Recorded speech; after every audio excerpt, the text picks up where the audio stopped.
ಎಲ್ಲರೂ work from home ಅಂತಾರಲ್ಲ, ಮಹಿಳೆಯರು ವರ್ಕ್ ಫಾರ್ ಹೋಮ್ ಅಂತ. Work for home, work for home ಅಂತ ಒಳ್ಳೆ ಮಾತು ಹೇಳಿದ್ರಿ ಸರ್. ಕರೆಕ್ಟಾ? ಮಹಿಳೆಯರು ವರ್ಕ್ ಫಾರ್ ಹೋಮ್. ಯಾರು ಮಹಿಳೆಯರು ಕೆಲ್ಸಕ್ಕೆ ಹೋಗಲ್ವೋ, ಮನೇಲೇ ಇರ್ತಾರೆ, ಅಡುಗೆ ಮಾಡ್ಕೊಂಡು, ಮಕ್ಕಳು ನೋಡ್ಕೊಂಡು, ಮನೆ ನೋಡ್ಕೊಂಡೆಲ್ಲ, ಅವರು ವರ್ಕ್ ಫಾರ್ ಹೋಮ್. ಚಿಕ್ಕ ಜಾಗದಲ್ಲಿ ಮಗು ಬರ್ಬೇಕಾದ್ರೆ ಈ ಜಾಗದಲ್ಲಿ ಮಗು ಬರ್ಬೇಕಾಗಿರೋದು. ಇಲ್ಲಿ ಕಂಪ್ರೆಸ್ ಆಗುತ್ತೆ, ಇದು ಇಲ್ಲಿ ಕಂಪ್ರೆಸ್ ಆಗುತ್ತೆ. ಕಂಪ್ರೆಸ್ ಅಲ್ಲ, ಪುಷ್ ಆಗುತ್ತೆ. ಕರೆಕ್ಟ್. ಪುಷ್ ಆದಾಗ ಎಷ್ಟೋ ಜನಕ್ಕೆ ಟೇರ್ ಆಗಿದೆ. ಇದು ಈ ಪೆರಿನೇಲ್ ಟೇರ್ ಅಂತ ಕರೀತಾರೆ. ಎಳ್ಳೆಣ್ಣೆ, ಕೊಬ್ಬರಿ ಎಣ್ಣೆ, ಬೆಣ್ಣೆ, ತುಪ್ಪ, ಮೊಸರು ಏನು ಮಾಡಿದ್ರು ಸಮಾಧಾನ ಆಗಲ್ಲ ಅವ್ರಿಗೆ. ಅರ್ಥ ಆಯ್ತಲ್ವಾ? ಯಾಕೆ ಆಗಿದೆ ಅಂತಲೇ ಗೊತ್ತಿಲ್ಲ ಅವ್ರಿಗೆ. ಈ ರೀತಿ ಆದಾಗ ಏನಾಗುತ್ತೆ, ಪ್ರೆಷರ್ ಹಾಕಿದಾಗ ಫಿಷರ್ ಆಗುತ್ತೆ, ಪ್ರೆಷರ್ ಹಾಕಿದಾಗ ಪೈಲ್ಸ್ ಆಗುತ್ತೆ, ಫಿಷರಿನ ಇನ್ಫೆಕ್ಷನ್ ಆಗಿ ಕುರ ಆಗುತ್ತೆ, ಕುರ ಆಗಿ ಫಿಸ್ಟುಲಾ.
ಸೊ ವೀಕ್ಷಕರೇ, ಆರೋಗ್ಯದ ಇನ್ಫಾರ್ಮೇಷನ್ನ ಇನ್ನೊಂದು ಎಪಿಸೋಡ್ಗೆ ಸ್ವಾಗತ ಅಂತ ಹೇಳ್ತೀನಿ. ಹಿಂದಿನ ಎಪಿಸೋಡಲ್ಲಿ ಲೇಡೀಸ್ನ ವಿಚಾರ ತಗೊಂಡು ಹಾಗೆ ಸ್ಟಾಪ್ ಮಾಡಿಬಿಟ್ಟಿದ್ವಿ. ಯಾಕಂತಂದರೆ ಇದು ತುಂಬ ದೊಡ್ಡ ವಿಚಾರ. ಲೇಡೀಸ್ ಬಗ್ಗೆ ಮಾತಾಡೋದಕ್ಕೆ ನಮಗೆ 5-10 ನಿಮಿಷ ಸಾಕಾಗೋದಿಲ್ಲ. ಆ್ಯಂಡ್ ಇದು ತುಂಬ ಇಂಪಾರ್ಟೆಂಟ್ ವಿಚಾರ ಕೂಡ. ಸೊ ಲೇಡೀಸ್ನ ಹೆಲ್ತ್ ಬಗ್ಗೆ, ಅದರಲ್ಲೂ ಎಸ್ಪೆಷಲಿ ಗಟ್ ಹೆಲ್ತ್ ಬಗ್ಗೆ, ಪೈಲ್ಸ್, ಫಿಷರ್, ಫಿಸ್ತುಲಾ ಇದ್ರ ಬಗ್ಗೆ ಆ್ಯಂಡ್ ಕಾನ್ಸ್ಟಿಪೇಷನ್ ಬಗ್ಗೆ ಮಾತಾಡೋದಕ್ಕೆ ನಮ್ಮ CM ಸರ್ ಜೊತೆಲೇ ಇದ್ದಾರೆ ಅಂತ ಹೇಳ್ಬೋದು. ಪೈಲ್ಸ್ CM ಇವರು ಆ್ಯಕ್ಚುಲಿ. ಸೊ ಪರಮೇಶ್ವರ್ ಸರ್ಗೆ ಮತ್ತೊಮ್ಮೆ ವೆಲ್ಕಮ್ ಮಾಡ್ತಾ ಎಪಿಸೋಡನ್ನು ಸ್ಟಾರ್ಟ್ ಮಾಡೋಣ. ಸೊ ಲೇಡೀಸ್ ಬಗ್ಗೆ ಮಾತಾಡಬೇಕಾದ್ರೆ ನಾವು ಕೂಲಂಕುಷವಾಗಿ ಮಾತಾಡಬೇಕು, ಅವರಿಗೆ ಅರ್ಥ ಆಗೋ ಥರ ಮಾತಾಡಬೇಕಾಗತ್ತೆ. ಯಾಕಂತಂದರೆ ಮನೆಯಲ್ಲಿರೋ ಮಹಿಳೆಯರಿಗೆ ನಾವು ಆ್ಯಕ್ಚುಲಿ ತುಂಬ ಈ ಟೆಕ್ನಿಕಲ್ ವರ್ಡ್ಸನ್ನು ಹೇಳಿದಾಗ ಅವ್ರಿಗೆ ಅಷ್ಟೊಂದು ಗೊತ್ತಾಗೋದಿಲ್ಲ ಅಂತ ಹೇಳ್ಬೋದು. ಸೊ ನಾನು ನಿಮಗೆ ಇಲ್ಲಿ ರಿಕ್ವೆಸ್ಟ್ ಮಾಡ್ತೀನಿ, ದಯವಿಟ್ಟು ನಮ್ಮ ಕ್ಲಿಯರ್ ಆಗಿ ಅರ್ಥ ಆಗಬೇಕು. ಕಾಮನ್ ಮಹಿಳೆಯರಿಗೂ ಕೂಡ ಅರ್ಥ ಆಗಬೇಕು. ಯಾಕಂದ್ರೆ ಹೆಚ್ಚಿನ ಮನೆಯಲ್ಲಿರುವಂಥ ಮಹಿಳೆಯರು ಇದ್ರ ಬಗ್ಗೆ ಗಟ್ ಹೆಲ್ತ್ ಬಗ್ಗೆ ಯೋಚನೆನೇ ಮಾಡಲ್ಲ. ಏನೋ ಒಂದು ಟ್ಯಾಬ್ಲೆಟ್ ತಗೊಂಡ್ರು, ಏನೋ ಒಂದು ಮನೆ ಮದ್ದು ಮಾಡಿಬಿಟ್ರು, ತುಂಬಾ ನೆಗ್ಲೆಕ್ಟ್ ಮಾಡೋದು ಜಾಸ್ತಿ.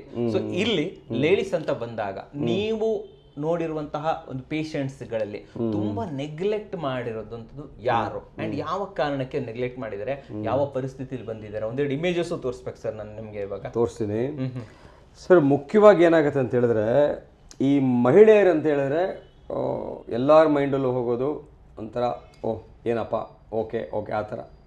ಅದು ಮಹಿಳೆ ಮನೇಲೇ ಇದ್ದರೆ ಏನು ಮಾಡೋಕೆ ಮಹಾ ಕೆಲಸ ಇದೆ ಅವ್ರಿಗೆ, ಅಡುಗೆ ಮಾಡೋದು ಬಿಟ್ಟರೆ, ಮನೆ ಕೆಲಸ ಮಾಡೋದು ಬಿಟ್ಟರೆ, ಮಕ್ಕಳು ನೋಡೋದು ಬಿಟ್ರೆ ಅಂತ ಈ ರೀತಿ ಒಂದು ಉಡಾಫೆ ಮಾತು ಕೇಳಿದ್ವಿ ನಾವು. Correct sir. ಉದಾಸೀನ ಮನೇಲಿ ಏನು ಮಹಾ ಕೆಲಸ ಇದೆ ಅಂತ, ಆಯ್ತಾ? ಉಡಾಫೆ ಆ್ಯಕ್ಚುಲಿ ಮನೆಯಲ್ಲಿ ಅದೇ ದೊಡ್ಡ ಕೆಲಸ. ನಾನು ಇವಾಗ ಇತ್ತೀಚೆಗೆ ಹೇಳ್ತೀನಿ, ಎಲ್ಲರೂ ವರ್ಕ್ ಫ್ರಮ್ ಹೋಮ್ ಅಂತಾರಲ್ಲ, ಮಹಿಳೆಯರು ವರ್ಕ್ ಫಾರ್ ಹೋಮ್ ಅಂತ. ವರ್ಕ್ ಫಾರ್ ಹೋಮ್ ಅಂತ ಒಳ್ಳೆ ಮಾತು ಹೇಳಿದ್ರಿ ಸರ್. ಕರೆಕ್ಟಾ? ಮಹಿಳೆಯರು ವರ್ಕ್ ಫಾರ್ ಹೋಮ್. ಯಾರು ಮಹಿಳೆಯರು ಕೆಲ್ಸಕ್ಕೆ ಹೋಗಲ್ವೋ, ಮನೇಲೇ ಇರ್ತಾರೆ, ಅಡುಗೆ ಮಾಡ್ಕೊಂಡು, ಮಕ್ಕಳು ನೋಡ್ಕೊಂಡು, ಮನೆ ನೋಡ್ಕೊಂಡೆಲ್ಲ, ಅವರು work for home. Perfect sir. ಮನೆಗಾಗಿ ಕೆಲಸ ಮಾಡ್ತಾರೆ. ಒಳ್ಳೆ ಮಾತು ಹೇಳಿದ್ರಿ. ಇದಕ್ಕೆ ನಾನು ನಿಮ್ಗೆ ಒಂದು ವರ್ಕ್ ಫಾರ್ ಹೋಮ್. ಸೊ ಏನಾಗುತ್ತೆ, ಮಹಿಳೆ ಒಂದು ಹೆಣ್ಣಾಗಿ ಹುಟ್ಟಿದಾಗ ಆ ಮಹಿಳೆಗೆ ಎಷ್ಟೋ ಸಮಸ್ಯೆ ಇರುತ್ತೆ ಸರ್. ಹೆಣ್ಣಾದ ತಕ್ಷಣ ಹದಿಹರೆಯದೇ ವಯಸ್ಸಿಗೆ ಹೋದಾಗ ಅವ್ರಿಗೆ ಸೈಕಲ್ ಸ್ಟಾರ್ಟ್ ಆಗುತ್ತೆ. ಅದಾದಮೇಲೆ ಮಂತ್ಲಿ ಮ್ಯಾನೇಜ್ ಮಾಡಬೇಕು. ಕೆಲವ್ರಿಗೆ ಹೊಟ್ಟೆನೋ ಬರುತ್ತೆ, ಕೆಲವ್ರಿಗೆ ಎಕ್ಸಾಮ್ ಟೈಮಲ್ಲಿ ಸೈಕಲ್ಸ್ ಬಂದುಬಿಟ್ಟಿರುತ್ತೆ. ನಾನು ನೋಡಿದ್ದೀನಿ, ಆ ಎಕ್ಸಾಮ್ ಟೈಮಲ್ಲಿ ಸೈಕಲ್ಸ್ ಬಂದಾಗ ಪರ್ಫಾರ್ಮೆನ್ಸ್ ಕಡಿಮೆ ಆಗಿರುತ್ತೆ ಹೆಣ್ಣುಮಕ್ಕಳದು. ಆವಾಗ ಪೇರೆಂಟ್ಸ್ ಬೈತಾರೆ ಅವ್ರಿಗೆ, ಮಾರ್ಕ್ಸ್ ಕಡಿಮೆ ತೊಗೊಂಡಿದೆ ಅಂತ. ಸೊ ಹೆಣ್ಣು ಮಕ್ಕಳ ಜೀವನದಲ್ಲಿ ಏನೇನು ಆಗ್ತಾ ಇದೆ ಅಂತ ಅರ್ಥ ಮಾಡ್ಕೊಳ್ಳೋದು ಭಾಳ ಇಂಪಾರ್ಟೆಂಟ್. ನಂಬರ್ 1. ನಂಬರ್ 2, ಈ ಸಾಮಾನ್ಯವಾಗಿ ನಾನು ಹೇಳೋದೇನು ಅಂತ ಹೇಳಿದ್ರೆ, ಎಲ್ಲ ಹೆಣ್ಣು ಮಕ್ಕಳಿಗೂ ಪೈಲ್ಸು, ಫಿಷರು, ಫಿಸ್ಟುಲಾ ಆಗಿರುತ್ತೆ. ಎಲ್ಲರಿಗೂ ಅಲ್ಲ, ಯಾರ್ಯಾರಿಗೆ ಕಾನ್ಸ್ಟಿಪೇಷನ್ ಇದೆಯೋ, ಯಾರ್ಯಾರಿಗೆ ಮಲಬದ್ಧತೆ ಇದೆಯೋ, ಯಾರ ಲೈಫ್ ಸ್ಟೈಲ್ ಚೆನ್ನಾಗಿಲ್ವೋ ಅವ್ರಿಗೆಲ್ಲ ಪೈಲ್ಸು, ಫಿಷರು, ಫಿಸ್ಟುಲಾ ಆಗಿರುತ್ತೆ. ಪರ್ಸೆಂಟೇಜ್ ಹೇಳ್ಬೋದಾ ನಿಮಗೆ? ಈಗ 10 ಜನ ಹೆಣ್ಮಕ್ಳು ಬಂದರೆ, 10 ಜನ ಹೆಣ್ಮಕ್ಳು ಬಂದರೆ ಈ ಲೈಫ್ ಸ್ಟೈಲು ಒಂದು 25 ಜನಕ್ಕೆ ಇರುತ್ತೆ ಸಮಸ್ಯೆ. ನೀರು ಕುಡಿಯಲ್ಲ, ಹಣ್ಣು ತಿನ್ನಲ್ಲ. ಈಗಿನ ಮಕ್ಕಳಿಗೆ ಎಲ್ರಿಗೂ ಇರುತ್ತೆ ಸಮಸ್ಯೆ ಅದು. ಅವರು ಫೈಬರು ಇಲ್ಲ, ನೀರು ಇಲ್ಲ, ಬರೀ pizza, burger, junk food, panipuri, masala Puri ಇದೆಲ್ಲ ತಿಂತಾರೆ. ಹೆಣ್ಮಕ್ಳು ಅಷ್ಟೇ. ಸೊ ಆಗ್ತಾ ಏನಾಗಿರುತ್ತೆ, ಅವ್ರಿಗೆ ಫಿಶರ್ ಆಗುತ್ತೆ, ಪೈಲ್ಸ್ ಆಗಿರುತ್ತೆ. ಅದನ್ನು ಸಂಕೋಚ ಪಟ್ಕೊಂಡು ಯಾರಿಗೂ ಹೇಳ್ಕೊಳ್ಳಲ್ಲ, ಸಂಕೋಚ, ನಾಚಿಕೆ, ಮುಜುಗರದಿಂದ. ಅದಾದಮೇಲೆ ಏನಾಗುತ್ತೆ, ಮದುವೆ ಮಾಡಿಬಿಡ್ತಾರೆ. ಮದುವೆ ಮಾಡಿದಾಗ ನೆಕ್ಸ್ಟ್ ಏನು, ಅವರಿಗೆ ಪ್ರೈವೇಟ್ ಲೈಫ್ ಇರುತ್ತೆ. ಈ ಫಿಶರು ಪೈಲ್ಸ್ ಯಾರು ಇಟ್ಕೊಂಡು ಮದುವೆ ಆಗ್ತಾರೋ ಪ್ರೈವೇಟ್ ಲೈಫಲ್ಲೂ ಡಿಸ್ಟರ್ಬ್ ಆಗಿದೆ. ತೊಂದರೆ ಹೆಚ್ಚು ಜನ ಬಂದಿದ್ದಾರೆ ಇಲ್ಲಿಗೆ. ನಾವು ಅವಾಗಲೇ ಎಕ್ಸ್ಪ್ಲೇನ್ ಮಾಡಿದ್ರೆ. ಹೌದು. ತಾಯಿ ಮಗಳನ್ನ ಕರ್ಕೊಂಬರ್ತಾರೆ. ಸರ್, ನನ್ನ ಮಗಳಿಗೆ ಪೈಲ್ಸ್ ಆಗಿತ್ತಂತೆ, ನಮಗೆ ಹೇಳಲೇ ಇಲ್ಲ. ಈಗ ಅವ್ರ ಮನೆಗೆ ಹೋಗಿದ್ದಾರೆ, ಗಂಡನ ಮನೆಗೆ. ಅಲ್ಲಿ ನೋಡಿದ್ರೆ ಏನು ಯಾವಾಗೂ ತೊಂದರೆ ಅಂತ ಹೇಳಿದ್ರೆ ಅಂದ್ಬಿಟ್ಟು ಮನೆ ಕಳಿಸ್ಬಿಟ್ಟಿದ್ದಾರೆ ಅಂತ ತಾಯಂದ್ರು ಬಂದಿದ್ದಾರೆ ಸರ್. ಈ ಥರ ಪರಿಸ್ಥಿತಿ ಆಗಿದೆ. ಎರಡನೇದು, ಈಗ ಪ್ರೆಗ್ನೆನ್ಸಿ ಆಗ್ತಾರ. ಪ್ರೆಗ್ನೆನ್ಸಿ ಆದಾಗ ಏನಾಗಿರುತ್ತೆ, ಆಲ್ರೆಡಿ ಅವ್ರಿಗೆ ನಾನು ಆಗಲೇ ಹೇಳಿದೆ, ಫಿಶರ್ ಇರುತ್ತೆ, ಪೈಲ್ಸ್ ಇರುತ್ತೆ. ಪ್ರೆಗ್ನೆನ್ಸಿ ಆದಾಗ ಆ ಗರ್ಭಿಣಿ ಆಗೋ ಸಮಯದಲ್ಲಿ ಮಗು ಪಕ್ಕದಲ್ಲಿ ದೊಡ್ಡದಾಗ್ತಾ ಇರುತ್ತೆ ನೋಡಿ. ಫಾರ್ ಎಕ್ಸಾಂಪಲ್ಲು ಇಲ್ಲಿದೆ ನೋಡಿ, ಇಲ್ಲಿ ಕೊಡಿ ಸರ್. ಮಗುವಿನ ತಲೆಯಲ್ಲಿ ಹೋಗಿದೆ, ಇಲ್ಲಿಗೆ ಹೋಗಿದೆಯಲ್ಲ, ಇಲ್ಲಿ ಕೆಳಗಡೆ ಬಂದಿದೆ, ದುದ್ವಾರಲ್ಲ. ಸೊ ಹೋಗ್ತಾ ಹೋಗ್ತಾ ಪ್ರೆಷರ್ ಎಲ್ಲ ಇಲ್ಲಿಗೆ ಹೋಗುತ್ತೆ, ಇಲ್ಲಿಗೆ ಬರ್ತಾ ಇರುತ್ತೆ ನೋಡಿ. ಇಲ್ಲಿ ನೋಡಿ, ಇಲ್ಲಿ ಇದು ಮೋಷನ್ಗೆ ಹೋಗೋ ಜಾಗ. ಇದು ಗುದದ್ವಾರ ಅಲ್ಲ, ಗುದದ್ವಾರ ಇದು. ಇಲ್ಲಿ ಪ್ರೆಷರ್ ಆಗ್ತದೆ. ಪ್ರೆಷರ್ ಆದಾಗ ಪೈಲ್ಸು ಜಾಸ್ತಿ ಆಗುತ್ತೆ, ಫಿಶರು ಜಾಸ್ತಿ ಆಗುತ್ತೆ. ಓಕೆ, ಅದು ಮಗು ದೊಡ್ಡದಿದ್ದಷ್ಟು ಇನ್ನೂ ಜಾಸ್ತಿ ಆಗುತ್ತೆ. ಕರೆಕ್ಟಾಗಿ ಹೇಳಿದ್ರಿ ನೀವು. ಐರನ್ ಸಿರಪ್ ಕೊಡ್ತಾರಾ? ಐರನ್ ಸಿರಪ್ ಕೊಟ್ಟಾಗ ಮೋಷನ್ ತುಂಬಾ ಹಾರ್ಡ್ ಆಗುತ್ತೆ, ಇನ್ನು ಪೈಲ್ಸು ಫಿಶರ್ ಜಾಸ್ತಿ ಆಗುತ್ತೆ. ಅದ್ರ ಜೊತೆಗೆ ಪ್ರೊಜೆಸ್ಟೆರಾನ್ ಹಾರ್ಮೋನ್ ಜಾಸ್ತಿ ಆಗ್ತಾ ಇರುತ್ತೆ, ಆವಾಗ ಪೈಲ್ಸು ಫಿಶರ್ ಜಾಸ್ತಿ ಆಗುತ್ತೆ. ಓಕೆ. ಸೊ ನಾನು ಹೇಳೋದೇನು ಅಂತ ಹೇಳಿದ್ರೆ, ಗರ್ಭ ಅದಕ್ಕೆ ದೇವಸ್ಥಾನಕ್ಕೆ ಗರ್ಭಗುಡಿ ಅಂತ ಕರೆಯೋದು. ಗರ್ಭಗುಡಿ, ಕರೆಕ್ಟ್. ಗರ್ಭ ಎಲ್ಲಿಂದ ಬಂತು? ಮಹಿಳೆಯಿಂದ ಬಂತು. ಗರ್ಭ ಕರೆಕ್ಟ್. ದೇವರಲ್ಲಿರ್ತಾರೆ, ಗರ್ಭಗುಡಿಯಲ್ಲಿರ್ತಾರೆ. ಕರೆಕ್ಟ್. ಗರ್ಭಕೋಶ ಮತ್ತೆ ಗರ್ಭಗುಡಿ. ಒಂದು ಪ್ರೆಗ್ನೆಂಟ್ ಆಗೋದು ಒಂದು ಸೇಕ್ರೆಡ್, ಅಂದರೆ ಭಾಳ ಭಕ್ತಿಪೂರ್ವಕವಾಗಿ ಪ್ರೆಗ್ನೆಂಟ್ ಆಗೋದು. ಒಂದು ಪ್ರೆಗ್ನೆಂಟ್ ಆಗೋದು ಒಂಥರ ಪೂಜೆ ಮಾಡ್ದಂಗೆ ಲೆಕ್ಕ. Correct sir. ಅದಕ್ಕೆ ಈ ಗರ್ಭದಿಂದ ಗರ್ಭಗುಡಿ ಅಂತ ಇಟ್ಟಿದ್ದಾರೆ. ಸ್ಯಾಂಕ್ಟಮ್ ಸ್ಯಾಂಕ್ಟೋರಮ್ ಅಂತ. ಸೊ ನಾನು ಹೇಳ್ತಾ ಇರೋದು, ಇಂಥ ಒಂದು ಗರ್ಭ ಧರಿಸಬೇಕಾದ್ರೆ ಹೆಣ್ಮಕ್ಳು ಫಸ್ಟ್ ಅವರಿಗೆ ಪೈಲ್ಸ್, ಫಿಶರು, ಫಿಸ್ಚುಲಾ ಇದೆಯಾ ಅಂತ ಚೆಕ್ ಮಾಡಿಕೊಂಡು ಆಮೇಲೆ ಪ್ರೆಗ್ನೆಂಟ್ ಆಗಬೇಕು. ಓಕೆ, ಆಯ್ತಾ? ಇನ್ನು ಹಿಂದಕ್ಕೆ ಹೋದ್ರೆ, ಒಂದು ವೇಳೆ ಮದುವೆ ಆಗಿಲ್ಲ ಅಂತ ಹೇಳಿದ್ರೆ, ಮದುವೆ ಆಗೋ ಹೆಣ್ಮಕ್ಳು ಪೈಲ್ಸು, ಫಿಶರು, ಫಿಸ್ಚುಲಾ ಇದೆಯೋ ಅಂತ ಚೆಕ್ ಮಾಡಿ ಆಗಬೇಕು. ಓಕೆ. ನಾನು ಹೇಳೋದು ಜಾತಕ ನೋಡಿ ಮದುವೆ ಮಾಡೋದಲ್ಲ, ಆರೋಗ್ಯವಾಗಿದ್ದು ಮದುವೆ ಹಾಕೋಬೇಕು. ಹೆಲ್ತ್ ಚೆಕಪ್ ಮಾಡಿ ಮದುವೆ ಆಗೋದು ಭಾಳ ಇಂಪಾರ್ಟೆಂಟ್ ಸರ್. ಯಾಕೆಂದರೆ ಎಷ್ಟೋ ಜೆನೆಟಿಕ್ ಕಾಯಿಲೆಗಳಿರುತ್ತೆ, ಅದೆಲ್ಲ ಇತ್ತು ಅಂತ ಹೇಳಿದ್ರೆ ಅಟ್ಲೀಸ್ಟ್ ಒಂದು ಪ್ರಾಬ್ಲಮ್ನ ನಾವು ಅವಾಯ್ಡ್ ಮಾಡ್ಬೋದು, ಸಾಲ್ವ್ ಮಾಡ್ಕೋಬೋದು. ಸರ್, ಪೈಲ್ಸು, ಫಿಶರು, ಫಿಸ್ಚುಲಾ ಇದ್ರೆ ಅಂತೂ ಹೆಣ್ಮಕ್ಳು ಯಾರೂ ಮದುವೆ ಹಾಕ್ಬದಲು ಎಲ್ಲ ರೆಡಿ ಮಾಡಿಸ್ಕೊಂಡು ಆಗಿ. ಇಲ್ಲದೆ ಹೋದರೆ ಪ್ರೈವೇಟ್ ಲೈಫಲ್ಲೂ ಸಮಸ್ಯೆ ಆಗುತ್ತೆ, ಪ್ರೆಗ್ನೆಂಟ್ ಆದಾಗೂ ಸಮಸ್ಯೆ ಆಗುತ್ತೆ, ಜೊತೆಲಿ ಸಾಮಾಜಿಕವಾಗಿ ಸೋಷಲ್ ಆಗೂ ಸಹ ಏನೋ ದೊಡ್ಡ ಕಾಯಿಲೆ ಇದೆ ನಮ್ಮ ಸೊಸೆಗೆ, ಮುಚ್ಚಿಟ್ಟು ಮದುವೆ ಆಗಿದ್ದಾರೆ ಅಂತ ಒಂದು ಬ್ಯಾಡ್ ನೇಮ್ ಬೇರೆ. ಸರ್, ಇದು ಡೈಲಿ ನಾನು ನೋಡ್ತೀನಿ ಸರ್ ಇದನ್ನ. ನೀವು ಆಲ್ರೆಡಿ ನಿಮ್ಗೆ ಸರ್ ಡೈಲಿ ಕತೆ ಇದು, ಮುಚ್ಚಿಟ್ಟು ಮದುವೆ ಆಗ್ಬಿಟ್ಟಿದ್ದಾರೆ ಸರ್ ಅಂತ. ಸೊಸೆನ ಕರ್ಕೊಂಡ್ಬರ್ತಾರೆ ಅತ್ತೆ, ಸರ್ ಮುಚ್ಚಿಟ್ಟು ಮದುವೆ ಆಗಿದ್ದಾರೆ ಸರ್, ನಾವು ಏನು ಸರ್ ಮಾಡೋದು ಅಂತ. ತಾಯಿ ಬರ್ತಾರೆ, ಸರ್ ನನ್ನ ಮಗಳ ಮನೆ ಕಳ್ಸಿಬಿಟ್ಟಿದ್ದಾರೆ ಸರ್ ಈ ಥರ ಅಂತ ನೋಡಿ. ಇದು ಎಜುಕೇಟೆಡ್ಸಲ್ಲೂ ಇದೆ ಸರ್. ಓಕೆ, ಮುಚ್ಚಿಟ್ಟು ಮದುವೆ ಆಗಿದ್ದಾರೆ ಅಂತ. ಮದುವೆ ಆಗಿದೆ ಲಾಸ್ಟ್ 15 days ಬ್ಯಾಕ್ ಸರ್, ಯಾರು ಪಾಪ ಮಾರವಾಡಿಗಳು, ಶಾದಿ ಓವರ್ है ಸರ್, ಥೋड़ा ಕರ್ಕೆ ದೇನಾ ಸರ್ ಪ್ಲೀಸ್ ಅಂತ. ಹಂಗೆ ಸೊ ಮದುವೆಗೆ ಮೊದಲು ಚೆಕಪ್ ಮಾಡಿ ಆಗೋದು ಒಳ್ಳೇದಂತೀರ. ಎರಡನೇದು ಗೈನಕಾಲಜಿಸ್ಟ್ ಇರ್ತಾರಲ್ಲ, ಹೋಗ್ತಾರೆ ಗೈನಕಾಲಜಿಸ್ಟ್ ಹತ್ರ. ಯಾರು? ನಮ್ಮ ಹೆಣ್ಮಕ್ಳು ಕನ್ಸೀವ್ ಆದಾಗ ಅವರು ಅಷ್ಟೇ ಪೈಲ್ಸು, ಫಿಶರ್, ಫಿಸ್ಚುಲಾ ಇದೆಲ್ಲ ಚೆಕ್ ಮಾಡಬೇಕು ಅಂತೀರಾ. ಓಕೆ. ಸೊ ಮದುವೆ ಹಾಕಿನ ಮುಂಚೆನೂ ಚೆಕ್ ಮಾಡಬೇಕು, ಫ್ಯಾಮಿಲಿ ಪ್ಲಾನಿಂಗ್ ಮಾಡ್ತಾ ಇದೀವಿ, ನೆಕ್ಸ್ಟ್ ಮಗು ಮಾಡ್ಕೊಬೇಕು ಅನ್ನೋಕ್ಕಿಂತ ಮುಂಚೆನೂ ಡಾಕ್ಟರ್ ಹತ್ರ ಹೋಗಿ ಚೆಕ್ ಮಾಡ್ಕೊಳ್ಳೋದು ಒಳ್ಳೇದು. ಇಲ್ಲದೆ ಹೋದ್ರೆ ಗರ್ಭಿಣಿ ಆಗಿರ್ತಾರ, ಆ ಟೈಮಲ್ಲಿ ಮಾತ್ರೆ ಕೊಡೋಕ್ಕಾಗಲ್ವಾ, ಇಂಜೆಕ್ಷನ್ ಕೊಡೋಕ್ಕಾಗಲ್ವಾ, ಆಮೇಲೆ ಆಪರೇಷನ್ ಮಾಡೋಕ್ಕಾಗಲ್ಲ, ಏನು ಮಾಡೋಕ್ಕಾಗಲ್ಲ. ಆ 9 ತಿಂಗಳು ನೋವಲ್ಲೇ ತಿಂತಾರೆ. ಸೊ ಗರ್ಭಿಣಿಯರಿದ್ದಾಗ ಇದು ಯಾವ ಟ್ರೀಟ್ಮೆಂಟು ಸಾಧ್ಯ ಇಲ್ಲ ಸರ್. ಎಲ್ಲೋ ಲಿಮಿಟೆಡ್ ಮೆಡಿಸಿನ್ಸ್ ಕೊಡಬೇಕು. ಆಮೇಲೆ ಗರ್ಭಿಣಿ ಇದ್ದಾಗಲೂ ಸಹ ನಾವು ಲೇಸರ್ ಮಾಡ್ತೀವಿ. ಮೊದಲೇ ದಿನ ಇರೋದು 9 ತಿಂಗಳು ಮಾಡಿದೀವಿ ಇಲ್ಲಿ. ಎಷ್ಟೋ ಜನ ಬರ್ತಾರೆ, ಸರ್ ನಂಗೆ ನೋವು ತಡೆಯೋಕ್ಕಾಗ್ತಲ್ಲ, ಆಪರೇಷನ್ ಮಾಡಿಬಿಡಿ ಅಂತ ಹೇಳಿದ್ದಾರೆ. ಸೊ ಅಂಥವ್ರಿಗೂ ಸಹ ನಾವು ನೀಟಾಗಿ ಮಾಡಿ ಕೊಟ್ಟಿದ್ದೀವಿ, ಚೆನ್ನಾಗಿದ್ದಾರೆ, ಎಲ್ಲ ಮಾಡಬಹುದು. ಬಟ್ ಸಮಸ್ಯೆ ಹೆಂಗಿರುತ್ತೆ ಸರ್, ಆಪ್ಷನ್ ಇದೆ, ರಿಸ್ಕ್ ಇರುತ್ತಲ್ವಾ, ಹಾಗಾಗಿ ಮಾಡಬಹುದು. ಮಾಡಿದೀವಿ ನಾವು, ತುಂಬಾ ಸಿಂಪಲ್ ಆಗಿ ಮಾಡ್ತೀವಿ, ಯಾವ ರಿಸ್ಕ್ ಇಲ್ಲ ಅಂತ ಹೇಳಿ. ಸೊ ಹೆಣ್ಮಕ್ಳು ಯಾರೇ ಆಗಲಿ ಈ ಥರ ಸಮಸ್ಯೆ ಇದ್ರೆ ದಯವಿಟ್ಟು ಕ್ಲಿಯರ್ ಮಾಡಿಸ್ಕೊಳ್ಳಿ. Okay sir. ಇವಾಗ ಪ್ರೆಗ್ನೆನ್ಸಿ ಆದಾಗ ಬರುವಂಥದ್ದು ಒಂದು ಸಮಸ್ಯೆ, ಅದು ಮುಂಚೆಯಿಂದ ಇದ್ದಿದ್ದು. ಸೊ ಪ್ರೆಗ್ನೆನ್ಸಿ ಇಂದನೇ ಕೂಡ ನಮಗೆ ಈ ಪೈಲ್ಸ್, ಫಿಸ್ತುಲಾಗಳು ಸ್ಟಾರ್ಟ್ ಆಗೋದು ಅಥವಾ ಡೆಲಿವರಿ ಆದಾಗ ಸ್ಟಾರ್ಟ್ ಆಗುವಂತ ಚಾನ್ಸಸ್ ಇದೆಯಾ? ಸೊ ಪ್ರೆಗ್ನೆನ್ಸಿಯಿಂದ ಶುರುವಾಗಿದೆ ಯಾಕೆ ಅಂತ ಹೇಳಿದೆ. Iron syrup, hormone, pressure. ಡೆಲಿವರಿಯಿಂದ ಆಗುತ್ತೆ ಹೇಳ್ತೀನಿ. ಈಗ ಇದು ಮೋಷನ್ ಪಾಸ್ ಮಾಡೋ ಜಾಗ, ಅರ್ಥ ಆಯ್ತಲ್ವಾ? ಇದು ಜಂಕ್ಷನ್ನು, ಇದು ಗರ್ಭಕೋಶ, ಇದು ಮೂತ್ರಕೋಶ, ಇಲ್ಲಿ ಪೆಲ್ವಿಕ್ ಫ್ಲೋರ್ ಅಂತ ಇರುತ್ತೆ ಸರ್. ಇದು ಮೂರನ್ನೂ ಸಪೋರ್ಟ್ ಮಾಡ್ಲಿಕ್ಕೆ, ಅರ್ಥ ಆಯ್ತಲ್ವಾ? ಗರ್ಭಿಣಿ ಆದಾಗ ಒಂದು ಹೆಣ್ಮಗಳು ಗರ್ಭಕೋಶದಲ್ಲಿ ಮಗು ಬಿದ್ದಾಗ 9 ತಿಂಗಳು ಆಗ್ತಾ ಆಗ್ತಾ ಆಗ್ತಾ ಆಗ್ತಾ ಗರ್ಭಕೋಶ ದೊಡ್ಡದಾಗತ್ತೆ. ವೆಯ್ಟ್ಗೆ ಇದು ಜಾರ್ಕೊಂಡ್ಬರುತ್ತೆ, ಪೆಲ್ವಿಕ್ ಫ್ಲೋರ್ ಜಾರುತ್ತೆ. ಹಾ, ಓಕೆ. ಇದನ್ನ ಪೆಲ್ವಿಕ್ ಫ್ಲೋರ್ ಡಿಸೆಂಟ್ ಅಂತ ಕರಿತೀವಿ. ಎಲ್ಲ ಹೆಣ್ಮಕ್ಳಲ್ಲೂ ಕಾಮನ್ ಇದು. PFI ಕಾಮನ್ ಎಲ್ಲದಕ್ಕೂ. ಅದಕ್ಕೆ ಈಗೆಲ್ಲ ಸ್ಟ್ಯಾಂಡರ್ಡ್ ಆಗಿ ಪೋಸ್ಟ್ ನೆಟಲ್ ಎಕ್ಸಸೈಸ್ ಮಾಡಿ, ಆಂಟಿನೆಟಲ್ ಎಕ್ಸಸೈಸ್ ಮಾಡಿ. ಅಂದ್ರೆ ಗರ್ಭಿಣಿಗೆ ಮೊದಲು ಎಕ್ಸಸೈಸು, ಗರ್ಭಿಣಿ ಆದಾಗ ಎಕ್ಸಸೈಸು, ಗರ್ಭಿಣಿ ಮುಗಿದ ಮೇಲೆ ಎಕ್ಸಸೈಸ್, ಆಯ್ತಾ? ಇದು ಕೆಳಗೆ ಜಾರ್ಕೊಂಡ್ಬರುತ್ತೆ ಸರ್. ಓಕೆ. ಇದು ಗರ್ಭಕೋಶ ತೂಕ ಇರುತ್ತಲ್ಲ, ಇಂಡಿಯಾದಲ್ಲಿ average Indian weight 2.5 kg sir. 3 kg ಹೆಚ್ಚಿದ್ರೆ ಬಿಗ್ ಬೇಬಿ ಅಂತೆ ಸರ್. ಈ ಮಗು 3 kg ಹೆಚ್ಚು ಜಾಸ್ತಿ ಇದ್ದರೆ ತೂಕ ಇನ್ನು ಸ್ವಲ್ಪ ಜಾಸ್ತಿ ಆಗಿ ಇದೊಂದು ಚೂರು ಕೆಳಗೆ ಜಾರ್ಕೊಂಡ್ಬರುತ್ತೆ ಎಕ್ಸ್ಟ್ರಾ, ಆಯ್ತಾ? ಈ ಥರ ಇದ್ದಾಗ ಏನಾಗುತ್ತೆ, ತಾಯಿ ಕುಳ್ಳಕ್ಕಿದ್ರೆ ಈ ಗರ್ಭ ಮೋಷನ್ ಇದು ಈ ಬರ್ತ್ ಕೆನಾಲ್ ಇರುತ್ತೆ, ಪೆಲ್ವಿಸ್ ಅಂತಾರಲ್ಲ, ಇದು ತುಂಬ ಸಣ್ಣ ಇದ್ದರೆ, ಮಗು ತುಂಬ ದಪ್ಪ ಇದ್ದರೆ, ಕುಳ್ಳಕ್ಕಿದ್ರೆ ನ್ಯಾರೋ ಇದ್ದರೆ, ಮಗು ತುಂಬ ದಪ್ಪ ಇದ್ರೆ ಏನಾಗುತ್ತೆ, ಆ ಡೆಲಿವರಿ ಮಾಡೋ ಟೈಮಲ್ಲಿ, ನಾರ್ಮಲ್ ಡೆಲಿವರಿ ಮಾಡೋ ಟೈಮಲ್ಲಿ ಮೋಷನ್ಗೆ ಹೋಗೋ ಜಾಗ ಹಿಂಗೆ ಜಾರ್ಕೊಂಬರುತ್ತೆ, ಮೂತ್ರಕೋಶನೂ ಜಾರ್ಕೊಂಬರುತ್ತೆ. ಇದರ ಜೊತೆಯಲ್ಲಿ ಎಷ್ಟೋ ಜನಕ್ಕೆ ದೊಡ್ಡ ಮಗು ಇದ್ರೆ ಈ ವ್ಯಾಕ್ಯೂಮ್ ಅಂತ ಹೇಳ್ತಾರೆ, ವ್ಯಾಕ್ಯೂಮ್ ಹಿಂಗೆ ಹಾಕಿ ಹಿಂಗೆ ತೆಗಿತಾರೆ, ಹಿಂಗೆ ಹಾಕಿ ಎಳಿಬೇಕು. ಇನ್ ಕೆಲವರಿಗೆ ಫೋರ್ಸಪ್ಸ್ ಅಂತಾರಲ್ಲ, ಫೋರ್ಸಪ್ಸ್ ಹಾಕಿ ತಲೆಗೆ ಹಿಂಗೆ ಎಳಿತಾರೆ ಹಿಂಗೆ. ಸೊ ಮುಕ್ಕಿ ಅಂತ ಮುಗಿಸ್ತಾರೆ, ಫೋರ್ಸಪ್ಸ್ ಹಾಕ್ಸ್ತಾರೆ, ವ್ಯಾಕ್ಯೂಮ್ ಹಾಕ್ತಾರೆ, ಪುಷ್ ಮಾಡ್ತಾರೆ. ಆ ಒಂದು ಪ್ರೆಷರ್ಗೆ ಇನ್ನೂ ಕೆಳಗೆ ಜಾರ್ಕೊಂಬರುತ್ತೆ, ಇದು ಜಾರ್ಕೊಂಬರುತ್ತೆ, ಇದು ಜಾರ್ಕೊಂಬರುತ್ತೆ.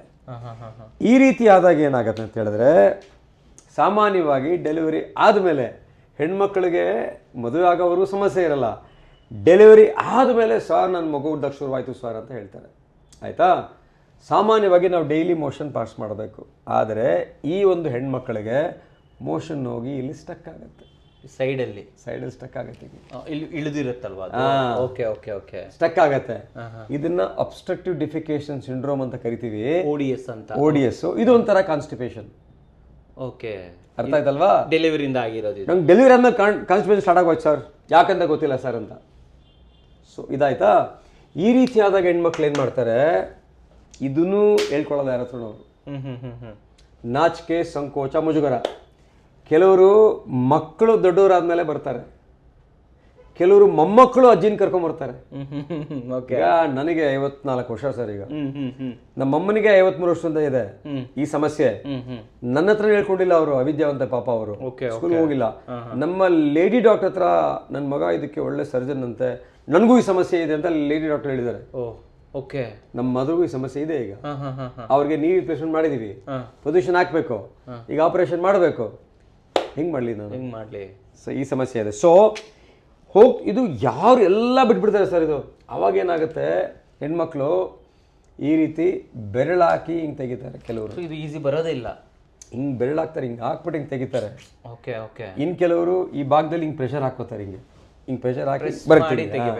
ಇನ್ನು ಕೆಲವರು ಇಲ್ಲಿ ಹೊತ್ಕೊಳ್ಳೋದು, ಇನ್ನು ಕೆಲವರು ಹಿಂದೆ ಹೊತ್ಕೊಳ್ಳೋದು, ಕೆಲವರು ಮುಂದೆ ಹೋಗೋದು, ಕೆಲವರು ಹಿಂದೆ ಹೋಗೋದು, ಕೆಲವರು ರೈಟ್ಗೆ ಹೋಗೋದು, ಕೆಲವರು ಲೆಫ್ಟ್ಗೆ ಹೋಗೋದು. ಇದೆಲ್ಲ ನಡೆಯುತ್ತಾ? ಕೆಲವರು ಹಳ್ಳೆಣ್ಣೆ, ಕೊಬ್ಬರಿ ಎಣ್ಣೆ, ಬೆಣ್ಣೆ, ತುಪ್ಪ, ಮೊಸರು ಏನು ಮಾಡಿದ್ರು ಸಮಾಧಾನ ಆಗಲ್ಲ ಅವ್ರಿಗೆ. ಅರ್ಥ ಆಯ್ತಲ್ವಾ? ಯಾಕೆ ಆಗಿದೆ ಅಂತಲೇ ಗೊತ್ತಿಲ್ಲ ಅವ್ರಿಗೆ.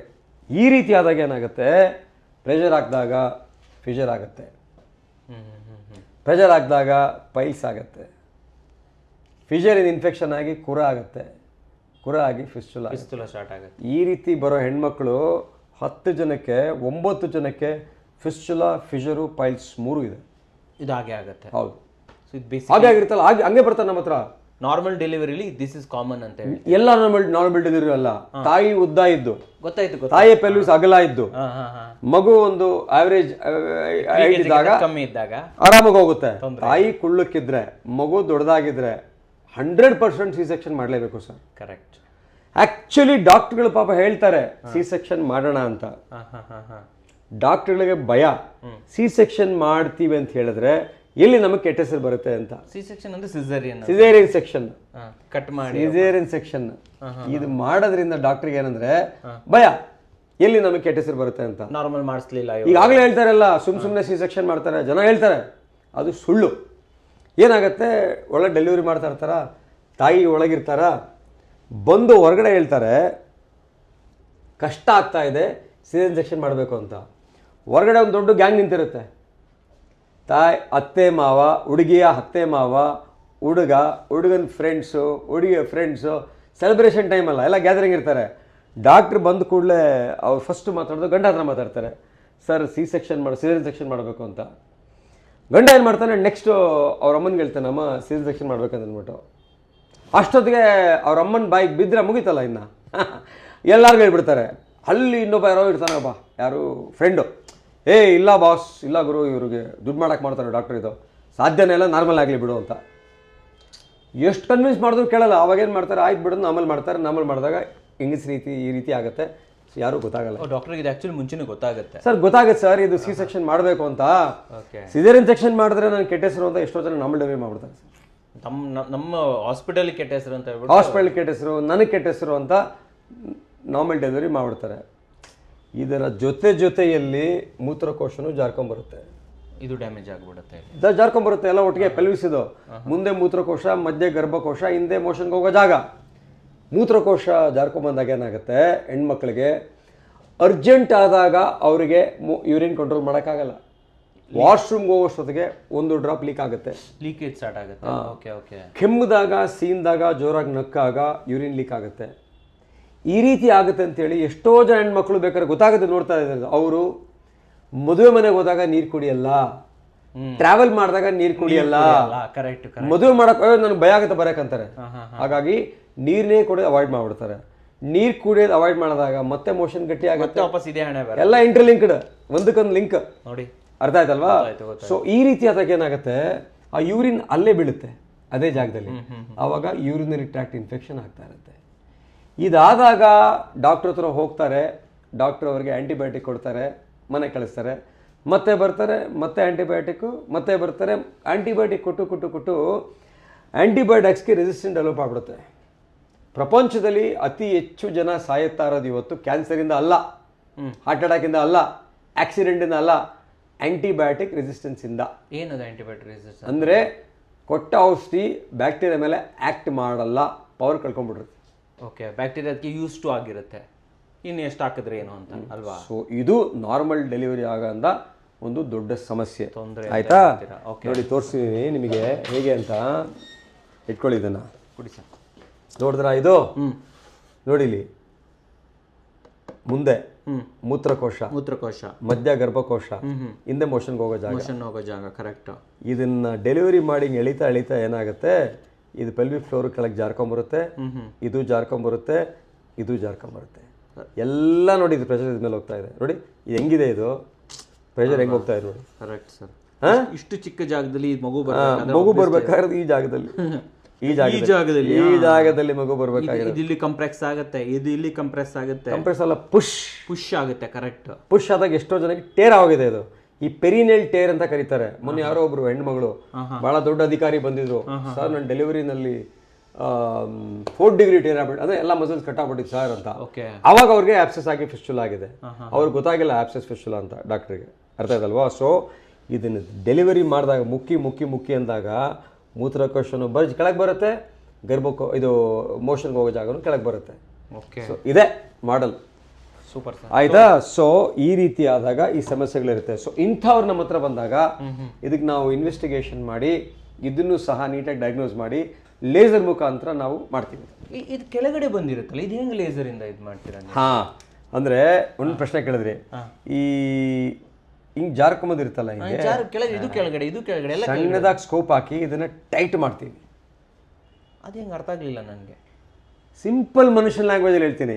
ಹಿಂಗ್ ಜಾರ್ಕೊಂಬಂದಿರುತ್ತಲ್ಲ, ಹಿಂಗಿರ್ಬೇಕಲ್ವಾ, ಅದು ಟೈಟ್ ಆಗಿ ಹಿಂಗ್ ಜಾರ್ಕೊಂಬಂದ್ರೆ ಟೈಟ್ ಮಾಡ್ತೀವಿ ಸರ್.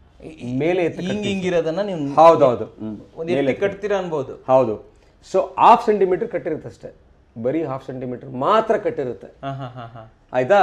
ಇದಕ್ಕೆ ಏನು ಕಟ್ಟಿರಲ್ಲ, ಎಲ್ಲ ಒಳಗಿಂದಾನೇ ಮಾಡ್ತೀವಿ ಸ್ಕೋಪ್ ಹಾಕಿ. ಇದು ಹೆಂಗ್ ಮಾಡ್ತೀರಾ ಹೊರಗಡೆ? ಇದು ಸ್ಟ್ರೇಟ್ ಆಗಿ ಈಗ ಈಗ ನೋಡಿ, ಈಗ ಇದು ಗುದದ್ವಾರದ ಅನ್ಕೊಳ್ಳಿ, ಈಗ ಆಯ್ತಾ, ಹೀಗಿರ್ಬೇಕು. ಇದು ಈ ರೀತಿ ಇದೆ, ಹ್ಮ್ ನಾವು ಇದನ್ನ ಸ್ಟ್ರೇಟ್ ಮಾಡಬೇಕು, ಕರೆಕ್ಟಾ? ಈ ಭಾಗ ಇದೆಯಲ್ಲ ಎಕ್ಸ್ಟ್ರಾ, ಅದು ಹೌದು ಎಕ್ಸ್ಟ್ರಾ. ಈಗ ಪ್ಯಾಂಟ್ ತಗೊಂಡ್ರೆ ಉದ್ದಾದ್ರೆ ಏನ್ ಮಾಡ್ತಾರೆ? ಕಟ್ ಮಾಡ್ತಾರೆ ಅದನ್ನ. Jeans pant ತಗೊಂಡಿದ್ದೀರಾ? ಮರ್ಚಿ ಹೊಲ್ದು ಬಿಡ್ತೀರಾ? ಹಾ ನೋಡಿ, ಜೀನ್ಸ್ ಪ್ಯಾಂಟ್ ತಗೊಂಡಿದ್ರೆ ಅದೊಂದು ಫಿನಿಶ್ ಇರುತ್ತೆ ಜೀನ್ಸ್ ಪ್ಯಾಂಟ್. ಈ ಫಿನಿಶ್ ಕೊಡ್ಲಿಕ್ಕೆ ಏನ್ ಮಾಡ್ತಾನೆ, ನಾನು ಇಲ್ಲಿ ಕಟ್ ಮಾಡ್ತಾನೆ, ಹೌದು, ಇದು ಮೇಲೆ ತಗೊಂಡು ಹೋಗ್ತಾನೆ, ಮೇಲ್ ತಗೊಂಡು ಹೋಗ್ತಾರೆ. ಎಕ್ಸಾಕ್ಟ್ಲಿ ಆ ಟೆಕ್ನಿಕಲ್ಲಿ ಈ ಕೆಳಗೆ ಜಾರ್ಕೊಂಬಂದಿರೋದನ್ನ ತೆಗೆದ್ಬಿಡ್ತೀವಿ ಅದನ್ನ, ಇದನ್ನ ರಿಮೂವ್ ಮಾಡ್ಬಿಡ್ತೀರಾ? ಎಕ್ಸಾಕ್ಟ್ಲಿ. ಅವಾಗ ಸ್ಟ್ರೇಟ್ ಆಗತ್ತೆ. ಅದು ಆಪರೇಷನ್ ಮಾಡ್ತಾ ಇರ್ಬೇಕಾದ್ರೆ ನಮ್ಗೆ ಗೊತ್ತಾಗುತ್ತೆ, ಬ್ಲಾಕ್ ಆಗಿರೋ ಮೋಷನ್ ಮುಂದೆ ಬರ್ತಾ ಇರುತ್ತೆ. ಅಲ್ಲಿ ಕಲೆಕ್ಟ್ ಆಗಿರೋ ಅಲ್ಲೇ ಬರ್ತಾ ಇರುತ್ತೆ, ಸ್ಪಾಟಲ್ಲೇ ಗೊತ್ತಾಗ್ಬಿಡುತ್ತೆ, ನೋಡಪ್ಪ ಹೆಂಗಿದೆ ಅದು. ಅರ್ಥ ಆಯ್ತಾ? So this is what ladies face ಮಾಡುವ ಸಮಸ್ಯೆ.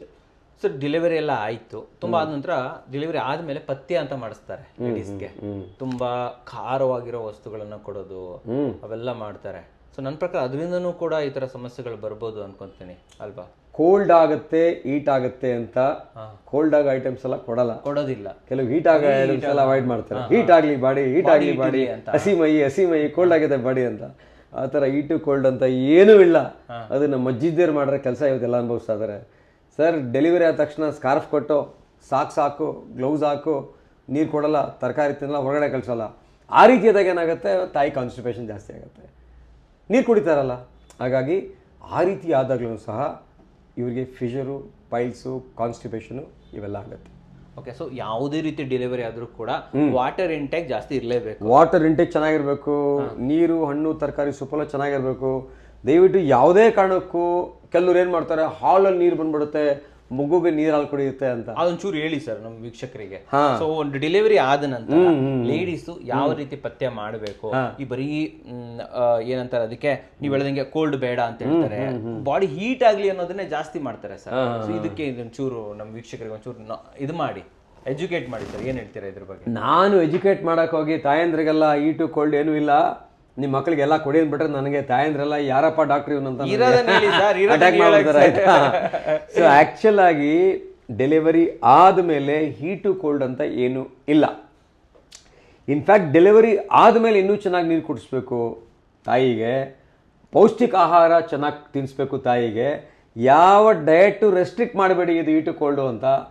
ಚೆನ್ನಾಗಿ ಆಹಾರ ತೊಗೊಂಡ್ರೆ ಚೆನ್ನಾಗಿ ಹಾಲು ಉತ್ಪತ್ತಿ ಆಗುತ್ತೆ. ಚೆನ್ನಾಗಿ ಹಾಲು ಉತ್ಪತ್ತಿ ಆದಾಗ ಮಗು ಚೆನ್ನಾಗಿ ಹಾಲು ಕುಡಿಯುತ್ತೆ, ಮಗು ಇನ್ನೂ ಶಕ್ತಿಯಿಂದ ಇರುತ್ತೆ. ಸೊ ಡೆಲಿವರಿ ಆದಮೇಲೆ ತಾಯಿಗೆ ವಾಕಿಂಗ್ ಮಾಡಿಸಿ, ಎಕ್ಸಸೈಸಸ್ ಮಾಡಿಸಿ, ಬೇಗ ರಿಕವರ್ ಆಗ್ತಾರೆ, ಬೇಗ ಆಫೀಸ್ಗೆ ಹೋಗ್ಬೋದು ಅವರು. ನೆಕ್ಸ್ಟು ಈ ಸ್ಕಾರ್ಫು ಇವೆಲ್ಲ ಬಿಟ್ಬಿಟ್ಟು ಆರಾಮಾಗಿ ಹೊರಗಡೆ ಹೋಗಿ ಬಿಡ್ಬೇಕು ಅವ್ರಿಗೆ, ವಾಕಿಂಗ್ ಮಾಡಕ್ಕೆ ಬಿಡ್ಬೇಕು ಅವ್ರಿಗೆ. ಒಬ್ಬ ಮಾಮೂಲಿ ಮನುಷ್ಯ ಯಾವ ರೀತಿ ಇರ್ತಾನೋ ಆ ರೀತಿಯ ಒಂದು ತಾಯಿ ಡೆಲಿವರಿ ಆದಮೇಲೆ ಇರಬೇಕು ಸರ್. ಶೋರಾ ಸರ್ ಇದು? ಹಾಂ, ಪ್ಲಸ್ ಹೊರಗಡೆ ಹೋಗಿ ಅನ್ಬಿಟ್ಟು ಹೊರಗಡೆ ಹೋಗಿ ಪಾನಿಪುರಿ ತಾಯಂದ್ರು ಪಾನಿಪುರಿ ತಿಂದ್ಬಿಟ್ಟು ಎಷ್ಟೋ ಒಂದು ಹೆಂಗ್ಸ್ ಬಂದಿದ್ದು ಪಾಪ. ಸರ್ ನಾನು 1.5 ತಿಂಗಳು ಮುಗಿದೆ ಸರ್, ಆಸೆಗೆ ತಿನ್ಸ್ಕೊಂಬಿಟ್ಟೆ ಪಾನಿಪುರಿನ, ಬಾಯೆಲ್ಲ ಕೆಟ್ಟೋಗಿತ್ತು ಸರ್ ಅಂದ್ಬಿಟ್ಟು ಪಾನಿಪುರಿ ತಿಂದ್ಬಿಟ್ಟು ನೆಕ್ಸ್ಟ್ ಡೇ ಕೆಳಗೆ ಮೇಲೆ 2 ಕಿತ್ಕೊಂಡಿತ್ತು, ಗ್ಯಾಸ್ಟ್ರೈಟಿಸ್ ಆಗಿ 3 ದಿನ ಅಡ್ಮಿಟ್ ಮಾಡಿ ಗ್ಲೂಕೋಸ್ ಎಲ್ಲ ಹಾಕಿ ಕಳಿಸಿದ್ರು ಮನೆಗೆ ಅವ್ರನ್ನ.